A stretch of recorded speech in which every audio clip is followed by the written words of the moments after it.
Hello friends. आज एक problem vehicles में कॉमन हो गया है जो AC issue, AC problem, AC cooling low. एक इस टाइप का प्रॉब्लम है यार।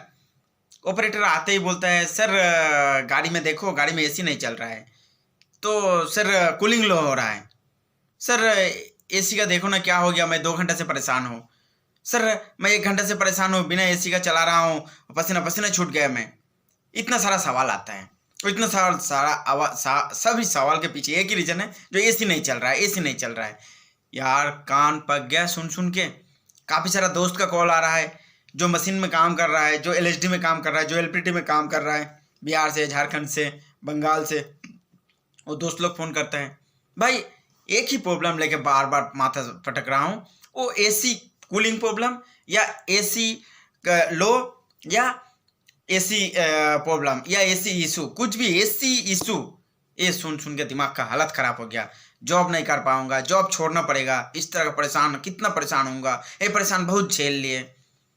तो आइए साहब, इस वीडियो को देखिए और अपना जो आप एक्साइटेड हो रहे हैं, जो आप दिमाग का यूटिलाइज को गलत तरीके से ले रहे हैं, उसको आप सही कर लीजिए और सारा आपका सिस्टम का प्रॉब्लम सही हो जाएंगे। तो दोस्त, एसी सिस्टम, मैं आज उसी को अपना एक्सपीरियंस आप लोगों के साथ शेयर करने जा रहा हूँ। आप लोग भी इस एक्सपीरियंस को इस वीडियो के माध्यम से शेयर कीजिए कि दूसरा को भी पता चले और वो भी पैनिक ना हो और मशीन में प्रॉब्लम सॉल्व हो जाए। तो फर्स्ट ऑफ ऑल मैंने देखूंगा जो अपना एसी सिस्टम में, मेरा जो एसी सिस्टम दिया हुआ है उसमें एक तरफ से मैं स्टार्ट करता हूँ। जब मेरे को 2 फंक्शन दिया हुआ है, एक हाइड्रोलिकली, एक इलेक्ट्रिकली, और तीसरा भी दिया हुआ है गैस सिस्टम सर्कुलेशन। तो आइए पहले हाइड्रोलिक के बारे में बात कर लें। हाइड्रोलिक उतना ही दूर तक है। हाइड्रोलिक मोटर जस्ट कंप्रेसर को एक कपलर के साथ जो जुड़ा हुआ रहता है, वो कंप्रेसर को जस्ट घुमा देगा, बस इतना से उनका रोल रहता है और कुछ रोल नहीं है। हाँ, ये बात सही है, जो हाइड्रोलिक मोटर्स में जो सप्लाई आ रहा है, सक्शन और डिलीवरी, उसका एक लीकेज लाइन रहता है, उसमें एक सोलेनोइड कॉइल लगा दिया रहता है। और कॉइल क्या करता है कि एनर्गाइज्ड होता है तो इधर कंप्रेसर को घुमाता है। बस उतना ही दूर तक हाइड्रोलिक सिस्टम का फंक्शन है। आप भूल जाइए फिर इतना दूर हाइड्रोलिक। आप पहले एसी मोटर, आपको एसी सिस्टम में अगर प्रॉब्लम चेक करना है तो हाइड्रोलिक सिस्टम जब चेक कर रहे हैं तो हाइड्रोलिक का जो आपका मोटर था, वो मोटर को आप चेक कर लिए इतना ही दूर तक। जब मोटर का लीक लाइन होज को खोल के देख लीजिए, उनका अगर डिस्चार्ज बहुत ज़्यादा है, जो मिनट में 5 लीटर हो गया है, एक्चुअली वो रहना चाहिए मैक्सिमम 2 लीटर, 2 लीटर से ज़्यादा है, तो मान के चलो जो उसका सिस्टम में गड़बड़ होना शुरू कर दिया, वो मोटर का खराबी आ गया। फिर अगर 5 लीटर से भी ज़्यादा है तो मोटर गया, मोटर को चेंज करने का जरूरी है। ये भी हो सकता है कि आपका जो 3 होज लगा हुआ है, सक्शन, डिलीवरी और लीक लाइन, ये तीनों होज का कंडीशन देख लीजिए। ऐसा तो नहीं है ट्विस्टेड होके कोई सा होज, ऐसा तो नहीं है कि कोई होज में लीकेज ज़्यादा है। तो हाइड्रोलिकली आप यहाँ तक चेक कर लिए। आप आ जाओ गैस सिस्टम में। गैस सिस्टम में क्या आता है, कंप्रेसर में मैंने 2 ही होज रहता है, एक जिसको एचपी होज बोलते हैं, हाई पावर होज, एक लो एलपी होज बोलते हैं। ये एचपी और एलपी होज। तो ये सिस्टम में आपको ये देखना है कि गैस तो कहीं से डिस्चार्ज, यहाँ ये सिस्टम कहाँ कहाँ से जुड़ा हुआ है, कंप्रेसर, कंडेंसर से जुड़ा हुआ है, फिर आपका एवापोरेटर और इलेक्ट्रिकल में और 2 फंक्शन दिया हुआ है, जो ब्लोअर, एक सिंगल ब्लोअर, एक डबल ब्लोअर। तो आइए हम इलेक्ट्रिकल में नहीं आते, पहले हम गैस सिस्टम में देख लेते हैं। तो गैस सिस्टम में ये क्या क्या, कंप्रेसर, कंडेंसर, ड्रायर, एवापोरेटर, ये रिसीवर। इसके अंदर कहीं पे आपको पूरा सिस्टम विजुअली चेक करना है। उसको आप शैम्पू का धाग बना के चेक कीजिए, अगर लोकली बात करें तो। अगर उससे और एडवांस सिस्टम आपके पास है तो आप नाइट्रोजन गैस से चेक कर लीजिए, जो सिस्टम में कहाँ लीकेज है। तो लीकेज अगर है तो गैस, तो आप पास्कल्स लॉ जानते ही हैं, लीकेज है मतलब वहाँ से पूरा निकल जाएगा, तो सिस्टम में गैस ही नहीं रहेगा। तो फिर सर्कुलेशन कैसा होगा, सर्कुलेशन नहीं होगा तो फिर तो ओवरहीटिंग होगा तो फिर आपको कूलिंग करेगा ही कैसे? कूलिंग तो कर ही नहीं पाएगा, भले हवा जितना भी चले, भले फैन जितना भी चले, कूलिंग नहीं कर पाएगा तो फिर एसी का क्या मतलब है?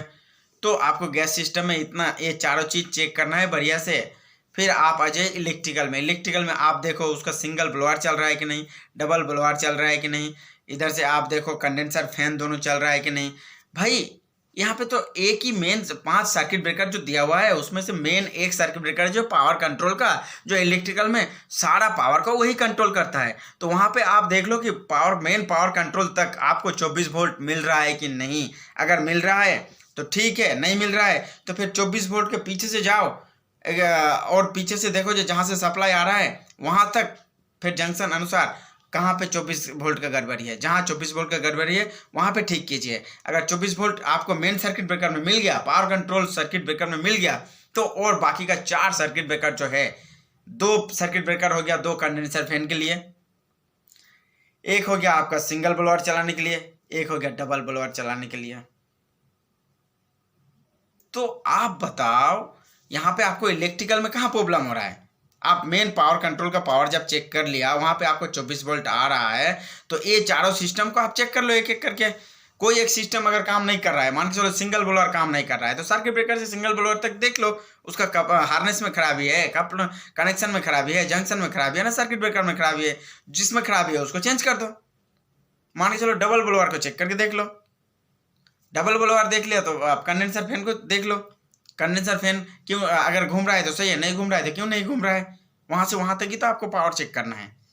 उसके बाद सिंगल ब्लोअर देख लिया, डबल ब्लोअर देख लिया, कंडेंसर फैन देख लिया दोनों, तो फिर आप तो सारा फंक्शन ही चल रहा है। फिर कंप्रेसर आपका घूम रहा है, तो कंप्रेसर घूम रहा है तो एसी कूलिंग हो रहा है बढ़िया। फिर आप अगर यहाँ का सारा सिस्टम आपको सही मिल गया, हाइड्रोलिक फंक्शन में सारा चीज़ सही मिल गया, गड़बड़ी है तो कोई बात नहीं, आप बताइए, उसको सही कर लीजिए। इलेक्ट्रिकल सिस्टम में सही चीज़ आपको सब मिल गया, गड़बड़ी है तो उसको सही कर लीजिए। और गैस सिस्टम में आपको सारा चीज़ मिल गया, कुछ गड़बड़ी है तो सही कर लीजिए उसको। फिर आप यहाँ तक सारा सिस्टम सही है, कंप्रेसर भी घूम रहा है, फिर भी आपका एसी कूलिंग लो हो रहा है, तो इसका मतलब आप जो केबिन के अंदर जो डक्टिंग होज गया, वो दोनों होज का कंडीशन चेक करो। कहीं ऐसे तो नहीं है कि हवा केबिन में नहीं जाके वो कहीं पे फटा फुटा है, छेद है, क्रैक है, वहीं से निकल जा रहा है पूरा हवा। फिर वहाँ पे आप चेक करने के बाद वहाँ पे अगर सेटिस्फेक्शन मिल गया आपको, तो फिर आगे देखो जो आपका जो एक कंप्रेसर स्विच दिया हुआ है, उस स्विच में देखो जो कंप्रेसर स्विच का वो स्विच तक पावर है कि नहीं, वो सही है कि नहीं। दोनों जो पोटेंशियल नॉब दिया हुआ है, एक ब्लोअर फैन का और एक एसी गैस कूलिंग का, तो वो दोनों का आप स्विच चेक कर लो सही है कि नहीं।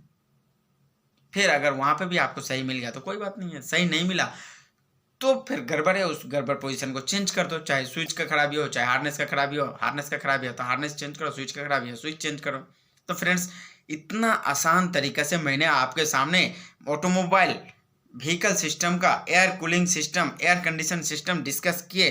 जो आपको फिर भी अगर कंफ्यूज रहे तो आप कमेंट करके इस वीडियो के नीचे कमेंट करके जरूर बताइए, मैं आपको हेल्प करूंगा। और किसी भी तरह का एयर कंडीशन सिस्टम में गाड़ी में अगर प्रॉब्लम आए तो बिन हिचकिचाते हुए आप मेरे को सवाल कीजिए, यहाँ पे मैं आपको जरूर कमेंट करके बताऊंगा। और फ्रेंड्स, प्लीज़ मुझे आप सपोर्ट कीजिए, आपका सपोर्ट का ज़रूरत है मुझे।